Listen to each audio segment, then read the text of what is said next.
C'est bientôt le Super Bowl et si tu n'y connais rien au football américain, je t'explique tout en 1 minute. Et reste bien jusqu'à la fin de la vidéo parce que pour moi, la dernière catégorie, c'est la plus importante pour savoir apprécier ce sport. Le football américain se joue avec 2 équipes de 11 joueurs sur un terrain de 120 yards. Chaque équipe dispose de 53 joueurs répartis en 3 groupes, les joueurs d'attaque, les joueurs de défense et les joueurs d'équipe spéciale. L'objectif pour l'équipe qui attaque, c'est d'avancer avec le ballon jusqu'à la zone d'en-but adverse, la end zone. C'est dans cette zone qu'on marque les touchdowns. Après un touchdown, on peut ensuite faire une transformation à un point en tirant entre les poteaux. Mais pour arriver jusque là, l'équipe d'attaque dispose d'abord de 4 tentatives pour atteindre au moins 10 yards, 10 mètres en gros, représentés par cette ligne jaune. Pour y arriver, à chaque tentative, le quarterback peut faire une passe en avant à un receveur ou bien tout simplement donner la balle à son running back pour courir. La défense, elle, doit les empêcher d'avancer et d'atteindre cette ligne. Si l'attaque parvient à parcourir ces 10 yards, elle obtient une nouvelle série de 4 tentatives pour parcourir 10 yards et ainsi de suite pour atteindre la end zone. Si en 3 tentatives, l'attaque ne réussit pas à parcourir ces 10 yards, pour sa 4e tentative, elle a 3 options. Première option, elle peut tenter une dernière fois d'atteindre cette ligne des fameux 10 yards, mais bon, c'est risqué. Deuxième option, elle peut aussi tirer au pied entre les 2 poteaux si elle est suffisamment proche, ça s'appelle un field goal et ça vaut 3 points. Et sinon, si elle est trop loin pour marquer 3 points entre les poteaux, elle peut tout simplement rendre le ballon à l'adversaire en dégageant au pied le ballon le plus loin possible, ça s'appelle un punt.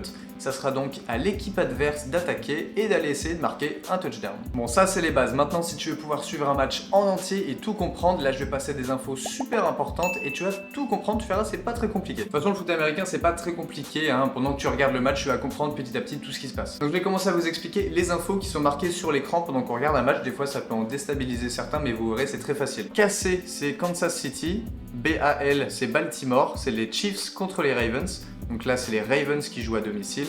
Et pour l'instant, les Chiefs gagnent 7-0. Juste à droite, on a marqué 1 ST, ça veut dire first en anglais, c'est-à-dire que c'est le premier quart-temps. Un match de foot américain, ça se joue en 4 quart-temps de 15 minutes. Mais comme le match s'arrête très souvent, au final, un match de foot américain, ça peut durer 3 heures, 3 heures et demie. Et donc ici, vous voyez, il reste 6 minutes 31 avant la fin du premier quart-temps. Et à droite, vous voyez, c'est marqué 40, c'est-à-dire qu'il reste 40 secondes avant le début du prochain jeu. Entre chaque jeu, on a 40 secondes. Et tout à droite, vous voyez, en violet, c'est écrit 4e et 1, 4th and 1. Ça veut dire que c'est la 4e tentative, donc c'est la dernière tentative des Ravens pour parcourir 1 yard. Et donc s'ils y arrivent, ils auront une nouvelle série de 4 tentatives. Et j'ai oublié de préciser, mais chaque équipe dispose de 3 temps morts, ils sont visibles ici, et ils peuvent les utiliser quand ils veulent pour calmer un petit peu le rythme et réfléchir à une stratégie un peu plus poussée. Sur un terrain de football américain, vous voyez des gros chiffres qui apparaissent avec là notamment le 50, ça représente la ligne des 50 yards, donc c'est la moitié du terrain. Et à gauche, vous avez la ligne des 40 yards, avec une flèche qui va à gauche,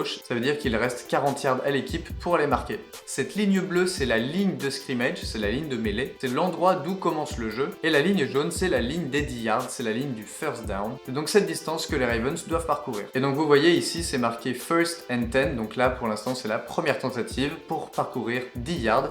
Et cette info, on la retrouve aussi ici, au milieu du terrain, à l'écran, pour que ce soit plus visible. Maintenant, je vais vous présenter les positions. Le football américain, donc, c'est un sport où chaque joueur a des positions bien spécifiques, et on va commencer par l'attaque. Le poste le plus important au football américain, c'est quarterback. Le quarterback, c'est lui un petit peu le capitaine de l'attaque. Le coach lui donne la stratégie à mettre en place pour le prochain jeu, et lui, il va la transmettre à son équipe. Son rôle, c'est de lancer le jeu, il reçoit le ballon, et à partir de là, en fonction de la stratégie décidée, il va soit donner la balle à son running back pour courir, soit il va lancer la balle à un de ses receveurs pour avancer, ou bien il peut décider de lui-même courir avec le ballon. Un quarterback, souvent, il est agile, intelligent et c'est un leader. Mais il doit surtout aussi être grand pour pouvoir voir ce qui se passe sur le terrain loin devant lui et derrière sa ligne offensive. La ligne offensive, maintenant, c'est 5 mecs qui doivent à tout prix protéger le quarterback quand c'est un jeu de passe. Et quand c'est un jeu de course, ils doivent bloquer les défenseurs devant eux pour créer des passages pour le running back. Celui du milieu, c'est le centre, c'est lui qui donne la balle à son quarterback. Les deux à sa gauche et à sa droite, c'est les gardes, et ceux aux extrémités, c'est les tackles gauche et droit. Souvent, ces mecs, c'est les plus grands et gros de l'équipe. Faut qu'ils soient lourds, mais quand même athlétiques, parce que c'est un poste qui demande beaucoup d'endurance et de technique. Et c'est aussi ces mecs qui vont définir si une équipe est bonne ou non. La ligne offensive, c'est la base d'une attaque, donc ils ont un rôle majeur dans l'équipe. Ensuite, on a le running back, c'est le mec qui va courir avec le ballon pour avancer le plus possible. Et souvent, c'est des joueurs très agiles, rapides, qui évitent les plaquages. Mais bon, il finira par se faire plaquer et prendre beaucoup de coups, donc il faut qu'il soit très résistant. Ensuite, on a les receveurs. Eux, c'est très simple. Leur rôle, c'est de courir pour aller attraper la balle lancée par le quarterback Et s'il l'attrape, et ben ensuite il faut qu'il court pour aller le plus loin possible et aller marquer un touchdown si c'est possible. Le dernier poste de l'attaque, c'est les tight ends. Les tight ends, c'est des joueurs qui vont être très polyvalents, il faut qu'ils soient lourds, grands, très athlétiques parce qu'ils peuvent servir d'hommes de ligne supplémentaires pour bloquer pendant un jeu de course, ou bien ils peuvent servir de receveurs pour aller attraper la balle. Ensuite, les postes en défense. On va commencer par la base, la ligne défensive. C'est les joueurs qui se tiennent en face de la ligne offensive, ils doivent stopper les courses et aussi mettre la pression sur le quarterback d'en face. Sur les côtés, on a les defensive end ou les pass rushers. Eux, souvent, ils sont grands, très athlétiques, agiles, rapides pour aller plaquer le quarterback sans lui laisser le temps de lancer la balle. Et au milieu, on a les defensive tackles.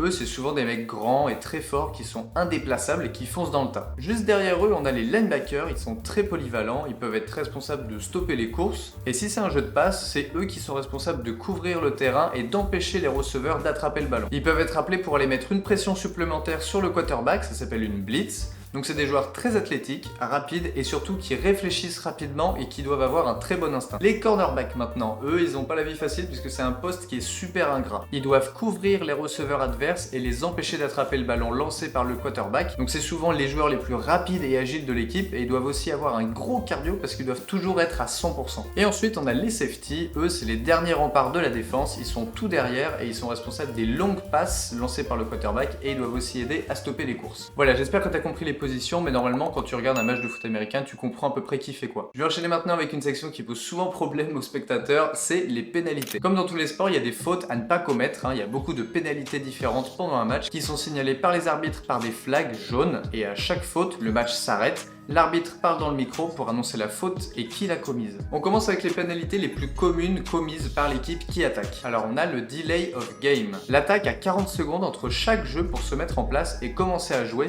mais quand l'équipe met trop de temps et que le chrono tombe à zéro, et ben c'est une faute qui leur coûte 5 yards de pénalité. Ensuite on a le faux départ, c'est quand un joueur de l'attaque bouge avant le snap, c'est-à-dire avant que le centre ait transmis le ballon au quarterback, et donc l'attaque va reculer de 5 yards. Ensuite on a la passe en avant illégale, c'est quand le quarterback fait une passe en avant au-delà de la ligne de scrimmage. Le offside, c'est quand un receveur par exemple se trouve au-delà de la ligne de scrimmage au moment du snap. Ensuite on a le holding, c'est quand un joueur de la ligne offensive retient un adversaire en l'agrippant pour éviter qu'il aille plaquer le quarterback et perdre des yards, mais ça c'est interdit, ça vaut moins 10 yards. L'interférence de passe, c'est quand un receveur va pousser un défenseur au dernier moment pour attraper le ballon plus facilement. C'est interdit, quand le ballon est en l'air, le receveur et le défenseur n'ont pas le droit de se gêner, sauf quand c'est dans les 5 premiers yards. Et une dernière, le intentional grounding, c'est quand le quarterback est dans sa poche de protection et qu'il sent qu'il va se faire plaquer et perdre des yards. Et donc pour éviter ça, il va lancer le ballon dans le vide, mais ça c'est pas possible, c'est moins 10 yards pour l'attaque. Maintenant les fautes les plus courantes au niveau de la défense. Ce qui arrive très souvent, c'est le offside encroachment, c'est quand un joueur de la défense franchit la ligne de scrimmage avant que le jeu ait démarré. On a aussi le holding, c'est quand un défenseur retient un receveur dans sa course pour l'empêcher d'attraper le ballon. On a aussi l'interférence de passe, c'est quand un joueur défensif va gêner le receveur quand il essaye d'attraper le ballon. L'action d'après commencera là où la faute a eu lieu. Il y a interférence de passe si le joueur défensif n'a aucune idée d'où est la balle,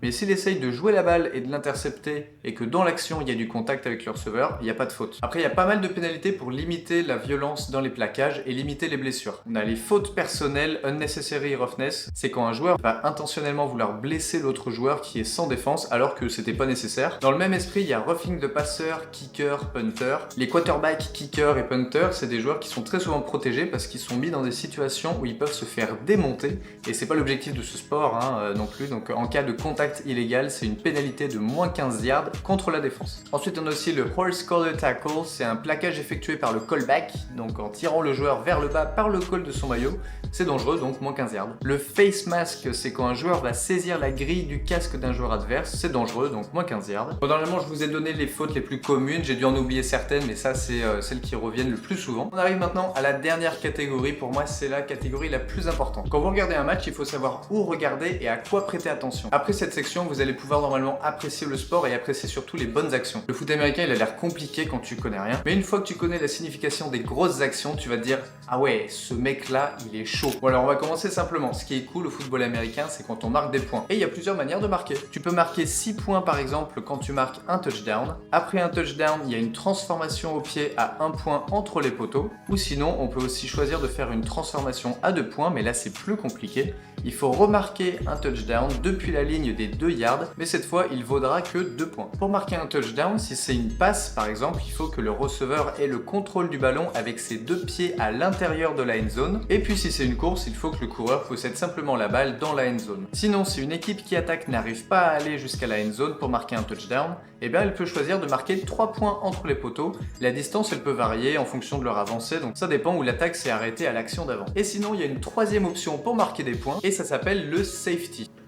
Et ça vaut 2 points. Le safety, c'est quand la défense va mettre tellement de pression sur le quarterback adverse qu'il va se faire plaquer dans sa propre zone d'en-but. C'est très rare que ça arrive, mais quand une défense est très forte, et ben ça paye. Et donc c'est que des points que peuvent marquer la défense, l'attaque ne peut pas marquer de safety. Voilà, donc ça c'est comment on marque des points, mais entre chaque touchdown, entre chaque point marqué, c'est pas du vide, il y a énormément d'actions qui peuvent se passer pour arriver justement à marquer des points. Le premier truc auquel il faut prêter attention, c'est cet objectif pour l'attaque d'atteindre cette ligne des 10 yards et d'obtenir ces 4 tentatives supplémentaires pour pouvoir continuer d'attaquer petit à petit. Et donc quand l'attaque réussit à atteindre cette ligne, ça s'appelle un first down. Et obtenir des first down, c'est super important pour que l'attaque puisse continuer à avancer. La deuxième chose qui est cool à regarder au foot américain, c'est les catchs à une main. Quand un receveur fait un catch à une main, c'est qu'il est vraiment chaud et c'est exceptionnel à voir. Un autre truc magnifique, c'est quand un running back par exemple va éviter les plaquages de la défense, ça c'est quand même chaud. Il peut faire ce qu'on appelle un juke, il peut faire un spin move, ça c'est magique.